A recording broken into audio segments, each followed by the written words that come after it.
What's up, gang? You know what it is. Another Friday, another live stream, another day walking around, bothering Dan. Ayo, Arturo's still sick. He caught something. I don't know what it is. I think it was Honda fever that he caught. How we doing? Honda fever. Look at that bright light. Look at that Gotta bright be able light. to see. My boy Dan. What are you doing today, Dan? You cooking up? Good talk. C8 on the dyno. Ah, yeah. C8 on the dyno. Dyno. Now I'm working on putting that motor back in that 6.4 Jeep. Ooh-wee, the one back there. Back. Whoop, right there. So, everything came back for this Johnny. Ported heads, all that, but Arturo is sick. And we don't like having other techs jump into jobs that they didn't start, because it's kind of one of those, okay, what was left off, one of those. It's quality, baby. Quality number one. So, this one, the engine not happy, so we got a new engine, and it's just going back together. Higher mileage Jeep, we found some stuff that damaged on it. Coolant crossover line for the heater core, one that comes out of the water pump. Dipstick tube. Motor mounts completely torqued, just gone. So stuff like that. That's kind of what we do, you know, when we go through, pull engines. Yeah, check this junk out. Look at this motor mount, fellas. I don't know if I've ever seen one this violently bad. I mean, this is horrible, folks. So, probably made a whole bunch of knocking. Wish it did. Customer confirmed. It wasn't bolted in. Yeah, and no bolts on it, which is strange. So definitely making tons of noise. Not good. So that's one of the things we do when we tell you, okay, higher mileage vehicles, sometimes you find stuff. Sometimes we find stuff like that. Sometimes it's motor mount. Sometimes it's rotted subframe bolts. Sometimes it's a squirrel. You never know. So let's see what else we got. Ayo's pulling off a blower. This one started off as a little level 2.5 with the censored flex, and now it's becoming a level 3. Blowers going off to our boys at Kong. They're gonna do their shebang-a-bang, get her all right, taken care of, get that extra horsepower and airflow, baby. You like to see it. Ayo putting in the work as usual. Got his headphones in full focus mode. What up, Rex? This son of a gun. We're waiting on a line from the dealer, AC line. We got to grab a new one because there's a little damage done to it. So making sure, again, everything's leaving here 100%. So that's about that. We got Unk. Yes, sir. What's the Unk wisdom for us this week, baby? Never leave home with dirty underwear. Never leave home with dirty underwear. We're getting good ones, man. I like this shit. So, Mustang, more wrap. Wrap finally showed up, so we can keep her going. Look at this. Ooh-wee. Hubba, hubba, hubba, hubba. Got me feeling all sorts of ways. And this color complements that color real well. Speaking of this color, what do we do to it? What do we do to it, Jay? I'll let you discuss it because it's your whip. I need energy like you. He needs energy like me. What's up, everybody? So, as you know, we've been progressing through the C8 project, so we're optimizing our bolt-on setup for it to see what bolt-ons do for this platform. So, yeah, what we got this time is we went through some testing, we already ran some of it, so we'll go over it after we do the next dyno pull. We're dropping filters. We didn't change the physical intake, just optimize what it has there. And then GT House supplied us with their valve exhaust as well, so you can show them in the back there. A beautiful work of art. Look at that. Ooh! It's pretty. How we liking the sound out of her? It's definitely louder. Definitely louder. So Definitely we go louder. from the big suitcase muffler down to little canister ones. So, Trying to show the hand motions. Oh. Yeah. Well, so yeah, we already started the testing because you know you and I both have limited time. So I don't know if my girls are watching now. Hi Evelyn, hi Shelby, hi Aubrey. are y'all excited for the zoo. the zoo? Going to the zoo. So yeah, so we'll figure we were going to wait a couple minutes, let people get in, and we'll finish up and do our last poll and see. So already got the results of kind of the combination. We'll go over what we found and what we think is best and what we're going to run at the track rental next week. So how many we got in there now? We got 8. We got 9. People that are consistent to it. So We also did a little drop-in filter. I said that. Oh, you did? I didn't hear it. Yeah, so we already did some of the testing. So see the box. Look at that DS shear. Those mid pipes. All right, let me cover that back up with that piece of fiberglass. It feels like I'm working on a whoa. Rah, rah, rah, rah, rah. Nasty thing. Nasty one. You think I should be in the front of the car or the back of the car for the right here? Guys, front of the car or back of the car for the dyno? Front, back. I'm getting them dizzy. Someone's gonna puke. Good. What up, Mike? Oh, Mustang Mike in the house. What? Look at that smile. Look at that grin. Look at those New Balances. Yeah. Back. Okay, we're getting back. They're saying we want back shots. Back! Woo!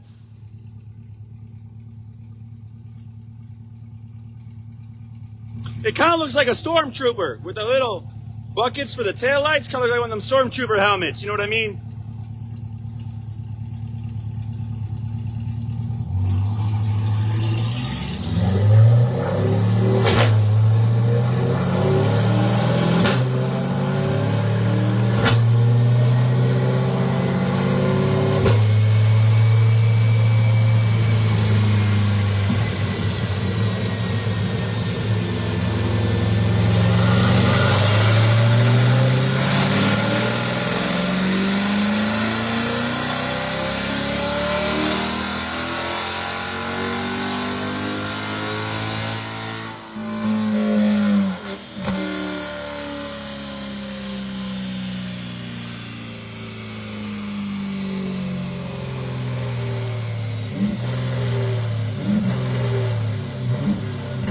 Woo!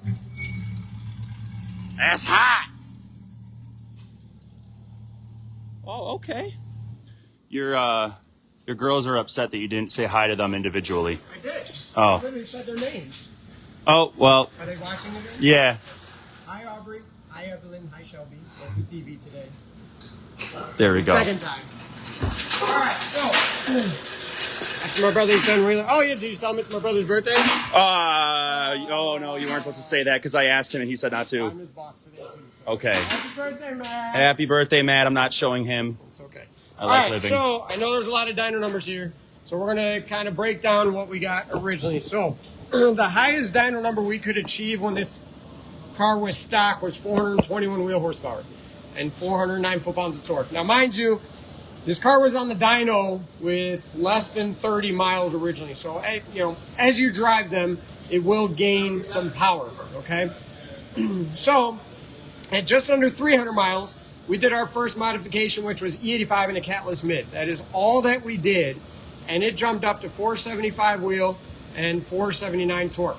So that was our base before we jumped into the modifications we did today. So, as a standard, we checked what the ambient temperature was at the time when we did testing last time, and it was actually hotter than it was today. So it was about 90 degrees ambient when we did the testing last time. All right, now you're going to see a bunch of numbers here, so I'm going to go over what those numbers are. First one here, 472 and 473. That is just the catback, so that would be the only change from the one you see before. So the catback did not add any horsepower. That by itself, stock air filter, it technically lost power across the board. All right, next we move on to, this is the one I was hoping for to see a bump from it, but we didn't, is the AFE drop-in filter. So the AFE flowed or performed exactly the same as a stock one. It made a little bit more torque up top, but again, that could just be varying. So I made sure that the engine coolant temperature was about 170 degrees when I started the pull for all of these. So we had a cool down for all of them, and they all start to pull at 170 degrees. So to get back to the power we made last time, we had to swap in the K&N air filter. So that was what made the 475 again and the 477 torque. So minimal difference on the torque, but that's what we needed to do that. The one you just saw was another one with the K&N just to verify. and it is producing more horsepower than the stock and the AFE consistently. So I'm going to leave the K&N in there for the time being, since it's so far showing the most consistent there. Now, I tried spreading the graph out so you can see a little bit, but that blue line on the top is literally the stock catback and stock air filter. So I would go ahead and say that probably throwing a K&N air filter on top of the stock catback is going to net the most in regards to low to mid-range power. Up top, you're going to see it literally just blends over each other there. So there's not much change on the top end. So that's kind of the results of what we have. So sadly, I'll flip this around again. There's my mug. Catback, although is beautiful, it does not add any power. The factory exhaust is great. So, but ugly. It's not pretty. No. It's not pretty. I mean, this is going to be gorgeous behind. Now, right. So what we're going to decide, you know, we have a track rental next week, so we're finally going to need to see what this does with our bolt-ons. This did save a bunch of weight. So do I sacrifice the fact that I might be able to make a little more low to mid-range power to save on weight? Yes. That's what we're going to try to decide. I'm not going to be swapping the exhaust at the track. I'm not going to try to pull something like that, but it looks better. It sounds decent, and it weighs less. So I was able to achieve the same power I did with the exhaust before. So I think I'm going to leave it with this combination for the weight savings. So another shout out. What are you doing? You have a little fuzzy there, bud. I don't know if you showed him the wheels. Oh, I didn't, but I did show him the wheels last time. Yeah. They're Crown custom coating. There you go. Crown custom coating. I didn't know if they had like a different wheel. No, they're just Crown wheels. Okay. So you can see it on the cap. But sexy. So we did save roughly 8 pounds for each rear wheel. So there is weight savings from those as well. I think it was just under 3 pounds for the front. So we'd save some weight by doing wheels. So it's justified as a performance mod. Okay. So it's you know, they're cool looking. They're beautiful. I mean, they're way better than the stock stuff. So yeah, sadly, I don't think this catback is going to be the move. I don't think a catback is truly going to gain power. Now, there is a variable at play that will change it depending on the type of vet you have. This has a Z51 package and has the performance exhaust from the factory, so it has the valved exhaust from the factory. So from the factory, it rates it to 5 horsepower more than a non-performance equipped exhaust. So it is very possible that if you don't have that exhaust on your vehicle, that this will add power in that case, but the factory one is already a performance-tuned exhaust. That's why I don't think we're seeing a gain, and honestly, I think that's why we're losing power down low based on it is truly tuned for the vehicle. So, yeah, it's good data, right? I have a feeling if this was a non-Z51, it would be a different story in regards to what we see, but we're battling a vehicle that had a performance package on it. So I'm going to leave it. It looks cool. So I was going to ask everybody in here, should I leave the tips chrome? Yes. So that's what we're trying to decide. So my factory exhaust had the black tip option. There's nothing shiny on the car. It's a black-purple combo. So should I leave the exhaust tips chrome? Go ahead. But now consider it doesn't have the black heat shielding box around it, so you're going to see the chrome piping through the back vents. So do you want it to match? I think it's steezy. I think leave it chrome. And that's it. It's gonna be very cool through the screen in the back. You're gonna see that beautiful exhaust. So I think we're gonna leave it chrome and try it out from there. But I did want to see what you guys thought about that. So yeah, that's all the tests we're gonna do now. I'll get these guys situated with this one. Tula, if you want to go get set up and jump into questions. Oh boy! Oh boy! Oh boy! Weight loss is free power. Question for you, Jeremy. All right, guys. Here's my crackpot ideas. So this is the cover. And then right there is the air filter, right? And then right here is the little intake pickup tubes. Hi. Could we route these up and do like little velocity stacks and have them poke out of the vents for more air flows? Who knows? I think we should. I think it would be fun. I think it would be neat. I think it would be fascinating, kind of like how those MR2 air scoops are. You know what I'm talking about? Like the second gen MR2s, they have like little aftermarket fiberglass air scoops that come up so they can suck that juicy cold air. I think we should do that. Jeremy, thoughts on that? So applause it, yes. Yes. What CJ, make it happen. What I just agreed to. We're going to take the intake tubes that feed into the airbox, and we're going to make those like MR2 top scoops to force air in when you're going down the track. Oh, okay. I think it'd be fun. We can go to Home Depot, get some ducting from the HVAC side, and We're not going to hack away at it like that. a cardboard box in the back. That's part of what Classy. Classy. It's my old light fixture I got thrown out. I've seen that. Yeah. That is... Ancient. Yes, that ancient. gold is... It finally burnt out like for the 100th time, so we're like, it's time. Screw this It's lamp. time. So, but yeah, so that's the... Man, you fix it so it goes higher, and then you droop down. Well, I can just sit up. That's what I'm saying. We're trying to center. Well, do your Just droop. do- You I'm always just end doing up it. drooping. I know. Now watch this, everybody. Tulo, you got questions? I sure do. Where are they?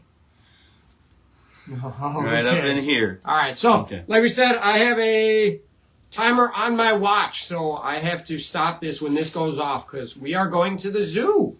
So everybody do a rain dance. My oldest graduated kindergarten. Yes, that's a thing. So we are celebrating. We've had this plan for several months. So we are going to the zoo this afternoon. So hopefully it doesn't rain. How many of our followers have been held back from kindergarten? Leave a like if you have. Leave a like, leave a heart. Jeff, Is he in here? I don't know if I don't know. He'll watch it at some point. Oh, Somebody got held back. love you guys. That's why you guys chose the Dodge. Yeah. So, So we'll jump right into the questions, and then at the end we'll recap about the track rental next week. So and what we're bringing, what we're going to see there. So I saw a really cool one, and it kind of made me question a little bit.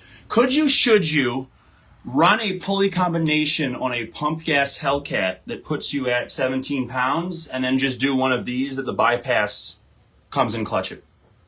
what do you? Oh, you mean with the flex wheel? No, What do you mean just the? because you're uneducated on the internet. Oh. Yeah. Okay. Because the bypass is there to bleed boost. Yeah, So no, you it's not. think it... Oh, my Yeah. God. Yeah. People on the internet? Yeah, Unsure so- of what they're talking about? No. All right, guys. So we talk about this like our level 1 package. We optimize it for safe boost for pump gas. So we posted up a 91 car, for example, and you can see just what 2 points of octane can do for a vehicle in regards to what it's capable of. That car we posted could not take any more timing. It just was not happy, right? So it obviously will affect the overall performance of it. So when it comes to pump gas being your fuel of choice, with the compression, heads cam profile, everything considered of these engines, you are limited to 15, 16 pounds if you want to maximize reliability and power, okay? So, you guys, if anybody follows, I say boost doesn't blow things up. You could run 30 pounds of boost on pump gas, but you have to adjust the cylinder pressure to battle detonation, right? And the ways to do that are slightly richer AFR, which rich AFRs create heat, and in the exhaust mainly, right, on the afterburn. And you have to reduce timing. Again, reducing timing when you're trying to create horsepower puts heat into the exhaust. So 2 things that can increase the temperature of your exhaust and overall just temperature of the engine, right? It's just not burning efficiently. So these guys that, I have a pulley combination, I'm running 19 pounds on pump gas. Sure, you can run 19 pounds, but what ends up happening is to maintain the reliability, you start to have to sacrifice power.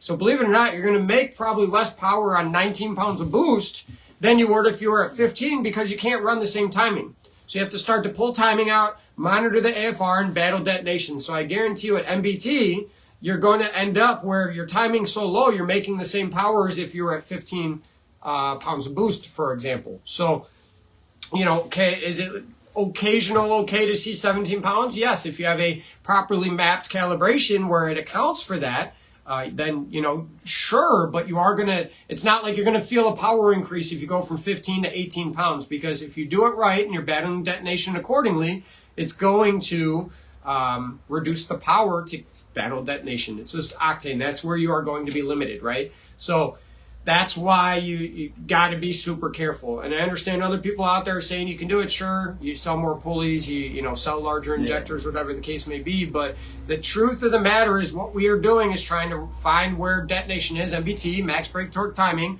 and you just got to be careful. So, Brandon's in the market for a new blower again.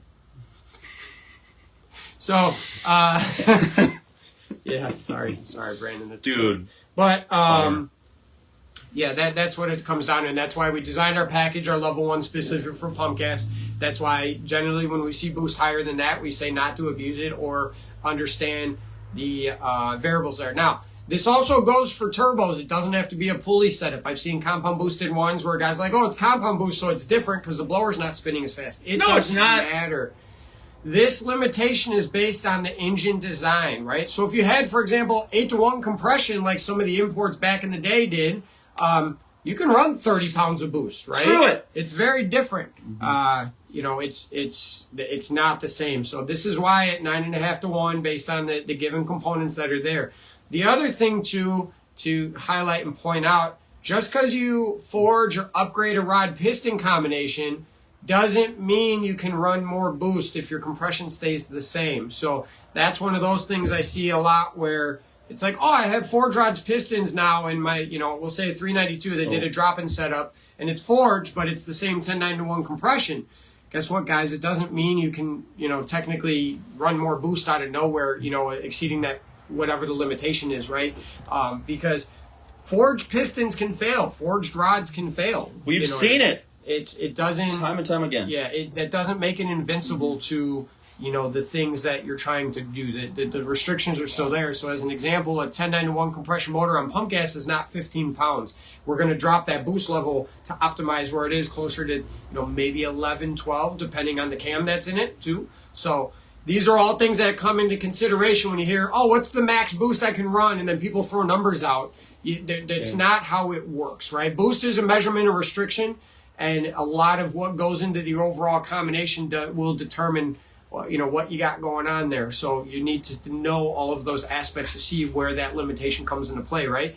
Do you have, a GM vehicle that has 4 cats from the factory on it? Well, guess what? Your boost level, you're probably going to want to run less just because of the heat it can introduce. So park it later for off-road use. Off-road only at the track, right? At the Testing track. like At that. the track rental. When is it? Next week. Next week. What day? June 6th. June 6th. What time? 10 to 3. 10 to 3. You can get there at 8, though. The gates open at 8. Yup. The track goes live at 10. We Yup. have a couple spots left, so if you want to get in, it's our first one of the year. Right now, weather's looking okay, so fingers crossed it stays that way. I'd like a day like this, a little overcast, but warm enough where tires are hooked, but DA's not horrible. So, but yeah, week from today, we will be able to finally get, hopefully, I have 475 miles on the vet, so hopefully by next week I can get launch control. Oh, bro, if you drive it there, you'll get it. You'll get it, baby. Yeah, so I will learn how to use launch control at the Facebook track. pages are going to be outraged that you're tracking a car with only 500 miles. Yeah, how dare you? You have to let it get to 50,000 I get before. torn apart just for Dude. dynoing it. I have 40 dyno pulls on this car already. I think most of the mileage is actually. They're like, from you can't that. do that. You can't do that. And they're just like Doesn't make clutching pearls. sense. Yeah, but Stop. It's okay. We know what it's we're doing. okay. Yeah, it's okay. So, that's what it comes down to with boost and what your limitations are. But a good question to revisit from time to time.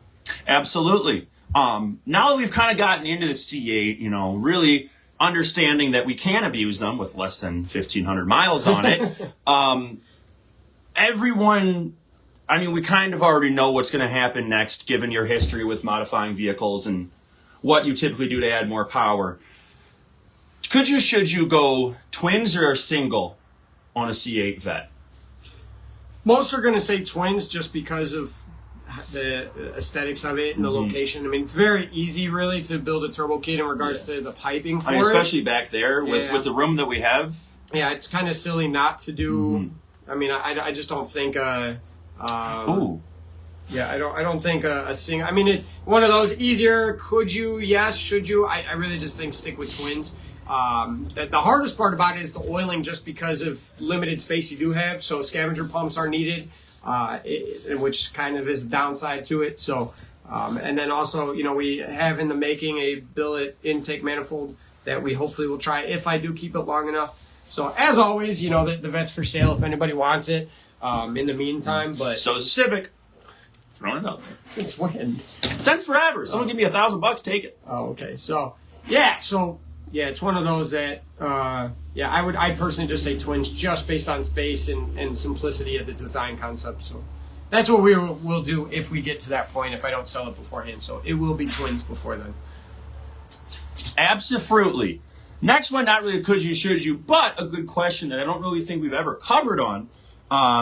MS 109 gains versus just plain Jane 93 on a level 1 red eye package. Sure. Do you need a separate tune, or can you just dump the gas in and run it? So for those that don't know, MS 109 is a race gas. Obviously, the octane is 109 octane, so significantly higher than pump gas, right? So right out of the gate, you're able to make more power with a custom tune for it. The other thing a lot forget is that MS 109 is actually oxygenated. So what that means when you have a race gas that's oxygenated is as it kind of burns and gets sprayed in, it actually adds oxygen to the combustion chamber at the same time, meaning you can run more fuel. So generally, with MS 109, you have to increase fueling under wide open throttle, and naturally as well with octane, the octane being higher, we can add timing to it. So if you just throw MS 109 in a car that has a pump gas tune, will it make more power? Maybe a little bit from the oxygenation, as long as the fueling is, like a Hellcat, it will compensate for it, right? On a 392 or non-Hellcat powered vehicle, it may require tuning because it could lean it out a little bit, so be careful. Now, it has higher octane, so, obviously you're not running super aggressive timing, so it most likely will be okay, but to see the proper gains from it, you would want a custom calibration. So you can add and should add timing because of the octane, but also you need to add fuel to it because it is oxygenated. And that's why sometimes with oxygenated race fuels, you see a little bit of an extra bump on top of it because it's obviously increasing the oxygen as well. So remember, the goal is to get as much oxygen in the combustion chamber as you can, and then match it with the fueling with it. So it goes hand in hand with MS 109. So the gains on a level 1 are going to be equal to that or pretty close to that as E85. So 40 to 60 horsepower, give or take, with a tune. Now, the thing you lose by running MS 109 over E85 is the cooling factor. MS 109 does not cool in any way. Also availability. Well, then price. Yeah, and brand price. I'm just saying from a performance standpoint. Fair enough. If you have the ability to run either or, that's something that you have to consider, is that the cooling factor is part of the reason why E85 is so beneficial, because it cools from the inside out. Heat is what is a battle for detonation, so you can cool it from the inside out. MS 109 does not have that characteristic. It's just high octane and oxygenated. So obviously you don't need as aggressive of a fuel system in there. So that's one of those things that may be a perk to some people. Running MS 109, you don't have to jump to ID 1300s or get a dual pump. You're fine on a single pump for the most part, if it's healthy. So it's one of those where, depending on how frequently you're going to want to use it, but there he is. We are big fans of E85 here, not only for the octane ability, but the cooling factor that comes with it. So it does cool from the inside out. So good question, though. What? It's Dory. Dory is asking, where can you get MS 109 for her Subaru? We can order some. I can talk to Blake and get some. Yeah. Our boy Blake has it? Well, he has a version of it, yes. He has access to oxygenated fuel. We just get E85 from him. So. I need a non-emissions area because I want to do an STI swap on our Forester. Okay. And Forester to learn manual. Okay. Fun. I wonder if Jeff's reached the point where I talked about him yet. We'll find out. Well, he's watching it live now, so he's not. Get ready for that rewatch. He hasn't. Wow, hasn't so gotten to that point. I love you, that's so Jeff. sweet. You're such a little love bug. Are you coming to the track day? Yes. You coming to the track day? Yes. All right. And you're gonna have competition. His girlfriend's coming. What's she coming with? What car is she coming running with him? Oh. She's not racing. Oh, competition for Jeff's heart. No, competition for you, Jeff. Competition for Jeff. That's You what I'm have to saying. compete with her. That's not what I'm the saying. car. Competition for Jeff's heart. Heart. No. Car. Yes. So, yeah. Gotcha. Yeah. He has not. Okay. Well, he's right. He'll get it after the fact. You'll get it. Yeah. Our main man, Mr.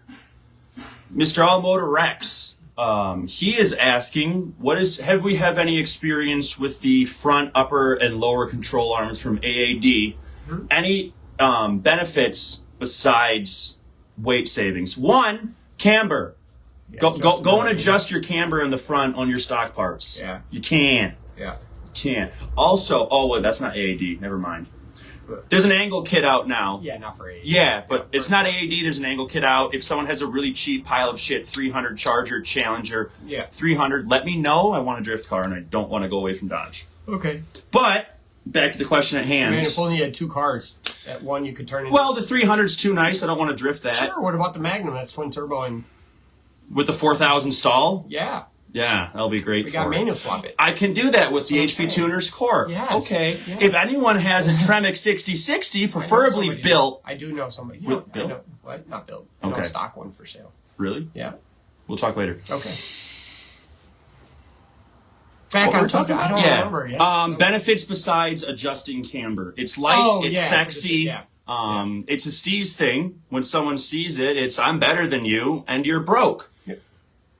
Yep. You know what I mean? That's why you bought a Dodge in the first place. If you were poor, you would have just gone and bought an F-body. But sorry, Ray, that wasn't a dig at you. You bought a really nice one, but it's a bit of a flex too. But you're 100% right. It's adjustability, strength, right? The build's going to be naturally stronger, but they do usually save a little bit of weight savings. Okay, so yeah, I mean it's the adjustability. If you want to get down to the nitty gritty, you know, you take it to a alignment shop that specializes in, you know, racing alignments. You jack the front up and you put straps on the back to squat a little bit and then make sure you dial it in. We did that on the shop car. Yes. That's why that thing, I could launch it with my hands, you know, behind my head. And dude, that thing was, it was like... It was on rails. Do you think it was like almost like boring how like so easy boring. it was? It was so boring. It's like a Tesla, but like actually enjoyable because it has a gas engine. It was so boring. It really was. Like, yeah. I mean, I had way more fun in my 6-gen Camaro banging gears around 1140s than my 8.5 second Charger. It just straight every time, no hiccups. It just, but we took the time to dial in the, you know, the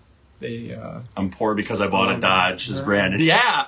Speak to the choir, baby. Yeah, basically. So, yeah. But good question. Good question. It's kind of like the exhaust on the Vet. I got the power back to what it was before peak. I lose a little bit low end, so that's just on the launch. But I saved weight. So which one long on a quarter-mile pass will benefit me more? Hopefully, you know, the 20, 25 pounds of weight savings will do it. You know, since, you know, I sacrificed my 60 foot to see for the rest of the track where it's going to, you know, be where it's still making the same power. So we'll see if it was the right decision. Hopefully we run, you know, an 1150. Just kidding.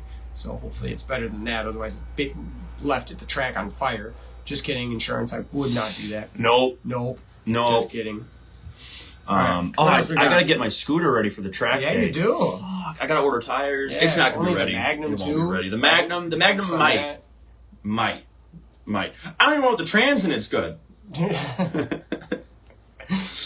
It might be ready, be. everybody. Yeah. Wait, you're gone until when? Wednesday. Right. So you leave today and you're gone until Wednesday. So you're gonna have it ready in 2 days. 2 days. One I and still a half gotta do days? wiring, which I'm great at. mechanically very good at. Everyone knows. Ray especially knows I'm great at wiring. Yeah. Yeah. I don't really know any other questions. I'm kind of blanking here. I got one. Yeah? Yeah. So, I don't know if it's a could you, should you, but should you get a ported bearing plate without a ported snout? Ooh, that's one I see benefit? asked often. Yes. I hate my 2.7. I want to get bearings done. I might as well port the bearing plate, but I don't want to spend the extra $1 for the snout or the throttle body. Is it worth it? Right. Yeah. So we'll recap what services are provided when you rebuild a stock blower. So they upgrade the bearings, so you get race bearings. They're more durable to the abuse, right? So that's a pro. Now you also get a ported bearing plate, which holds the bearings, which frees up more airflow. And then there's the ported snouts. So there's 3 pieces of when you get a ported blower. This is what, you know, when you hear anybody say, oh, I'm getting a ported blower. So obviously the bearings increase reliability, right? So that they can take the abuse. Ooh. The ported bearing plate we have found to be the biggest restriction piece inside the blower, which we've seen the bigger gains from when you get the throttle body. But if you don't port the snout to match it, you're going to restrict yourself or limit yourself there. Also, if you get a ported bearing plate and ported snout and run a stock throttle body, guess what? Nothing really changes. I did that on my last Hellcat that I sold. It was a 1.5. You're good. I just want to try something. It sounds like super tinny now that we're in here. Oh. So, yeah, you just wait till like 10 minutes are left. I know. I was just kind of listening to it. I'm like, damn, that sounds horrible. Yeah, so to give an example, my last Hellcat, it was a porta blower with our 1.5 package, so it was just a 2.7 with a 3.1 upper on it. And I made 880 to the wheels with the stock throttle body, and then I put the 108 on it, and I actually ran out of fuel system because it was just a drop-in setup, and it tapped out at 918, so it would have made over 920 to the wheels. And all I did was change the throttle body. Yes, the snout and the bearing plate were ported, but it just goes to show you, if you don't have the total combination in regards to the efficiency and the airflow, it's not going to maximize the potential for it. Is it going to be more reliable if it's ported correctly or, built with the HD bearings? Absolutely. But if you are looking for the improvement of efficiency and the boost increase you could get, you need the total combination. Could you make a little more if you did a 108 throttle body on a unported snout? Not really, because the opening on the snout, right? So again, that porting the snout is a very important piece to getting the maximum ability out of it. You know what I'm saying? So, but yeah. So make sure you get the whole thing. It's worth it in the long run. Absolutely. On a turbo car, should you bumper dump, like front bumper, or hood dump if you're a man, or just a normal plain Jane catback? I guess it depends on what you're after. If you're after like sound and drivability, or if you're just after that almighty horsepower number. Yeah. I would say horsepower number is probably going to be bumper dump, especially with weight. The weight alone. How much your catbacks weigh? Probably about 50 pounds. Stock ones? More, bro. 75? They're upwards of 100 pounds depending on the mufflers on it. But yeah, so really what it is with turbos is you do need a little bit of a dump out of it. So I'm not going to say don't run anything, just do exhaust housing. Just like anything, it needs a little bit of direction to get away from things. Like that. Right up out the hood. I mean, my dump was not even this big on my WK1. It came out of the hood. So we put a little smiley face on it and everything. So it's out there. It is out there. We should bring it in and display it. We should. It should be like right Honest there, to God. so we can just point at it. What you will see out of a turbo setup if you have a very short exhaust. You want the least amount of restriction in your exhaust for a turbo setup, but you do need a little bit of an exhaust. So that's why on our shop car, which is now in Dad McAllister's car, we had our pipes turned on and out the front bumper. So what do you get out of that? You get increased spool time, meaning it doesn't take as long, there's not as much lag. It also makes it easier to control boost as well. And the reason for that is less restriction in the exhaust means less back pressure, which means you're not messing around with a wastegate solenoid as much. It's going to hit that target easier. And then naturally, it's going to make it more efficient, so you're going to make more efficient power, meaning you might make 35 horsepower per pound of boost instead of 32. So, it's one of those where you actually could see more peak power at lower boost levels just because it's not having to fight through that. Restriction is what gives us heat. So you're going to battle heat, which reduces the efficiency. So all around, and it sounds amazing if you do it right, in my opinion. I'm also, sorry, Steez points. Yeah. Steez, bro. Steez, come on. Yeah. So I'm a fan, and honestly, turbos are natural mufflers. I've had hood dump. I've had bumper dumps.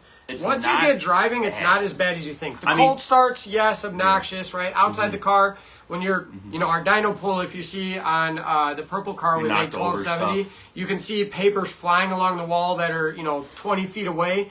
You feel it, you hear it. When he passed me on the strip, my car kind of did a little one of those. That was funny. Also, do keep in mind, especially if you're like on a race fuel or something, and you trailer it, and you're in an enclosed trailer, because you're just filling that trailer with it. Yeah. I was backing out blind. I was backing out by feel, bro. Yeah, so it definitely is beneficial from a performance standpoint. Street car wise, if you don't want it super obnoxious, Jeff's is a beautiful design with the 4-inch downpipe and a 4-inch dump. Car. Boost actuated back to a full catback. But the truth is, if we do take that catback out of the equation, not only do we save on the weight, but you're going to reduce back pressures entirely by a massive amount. So spool overall performance is improved. So it's just one of those obnoxious things. Now, speaking from having a hood exit dump, dirty. Yes, it's cool. Yes, the shifts are great to see the flame balls in front of you and all this stuff like that. But it stinks if it's a normal driven car, because in regards to, one, you do smell the exhaust fumes more when it's going up your windshield. The other is most of these exhaust housings, unless you get a really, really good one, are, just, steel or iron. So they rust. So every time you start it, E85, you got the condensation there. You're blowing rust all over your windshield, onto the roof of the car. You have to constantly clean it. So personally, me, stick with the fender or bumper exit so you can shoot it away from the paint and everything. Or if you have two-step on someone's car, if they're driving like a dick in traffic. Yep. Jeff, that one's for you. Yep. I love it, man. Yeah. Should you dump the kitchen sink into your build? Ported throttle bodies, ported manifolds, throttle body spacers, stupid cold air intakes, or should you just listen to a competent shop that has a stock bottom N64 running 10.7 with a stock intake, stock throttle body, stack air? I just kind of answered it. Yeah. It's listen to the people who've done it, listen to the people who've known. Yeah, so, a lot of talk going around. If you didn't see the post, we have Chris in his stock bottom end 392 running 1070s and positive DA. So 1070, 1080s consistently. So if we revisit, that is what stock Hellcats run with a tire, basically. So that's not bad. It's one of those, I joke, and I say it all the time, but the Mopar community is like 10 to 15 years behind everybody. And, coming from, when I first really got into this, seeing what they were saying and what they were doing, it was laughable because I knew there was more to be had. So we spent a lot of time with Texas Speed to develop and work on the cam profiles that we do use now. I'm telling you, we did piston and valve clearance with Play-Doh, so it allowed us to verify duration and lift and everything along those lines. But at the same time, we wanted to make it, user-friendly for the daily driver, right? Sure, you can, get a drop-in piston setup with the massive valve relief and do a 650 lift and go a race car. But the reality is our customers drive them on the street more than they do the track. So we have our cam profile basically designed around the stock components. So utilizing the factory intake manifold, utilizing the factory air box. Somebody asked us why we weren't revving it out more. Well, guess what, guys? You can spec a cam for a certain RPM range based on what you have. So we only spec'd our cam to go to 6,600 RPM. Now, why would we do that? Well, stock bottom ends and things like that, you want them to last a little bit, and I don't care who you are, but revving a stock motor to 7,200 RPM plus doesn't necessarily equal reliability. The other thing too on these Mopars, something that they are known for is their torque. So they're heavy. So I want to utilize their low to mid-range torque as much as possible. So we can do that by not having a cam profile that eliminates that needing to rev out to 7,500 RPM. So if we maximize all the components that we have, so again, in 500 plus DA out of a stock 392, it weighs over 4,050, 4,100 pounds racing, depending what's in the gas tank, right? So, yes, there's some weight out of it. Back seats, passenger seat, and the driver's seat is a Kirky, and then he removes, we set it up so he can take the axle back off of his car. So he has a cat back, but remove the mufflers, basically. Then naturally has a 15-inch conversion all the way around, AAD drag back, but other than that, it's stock, right? Stock throttle body, stock intake manifold, stock air box, stock paint, stock drive shaft, stock axles, stock suspension regardless of shocks and springs, stock diff.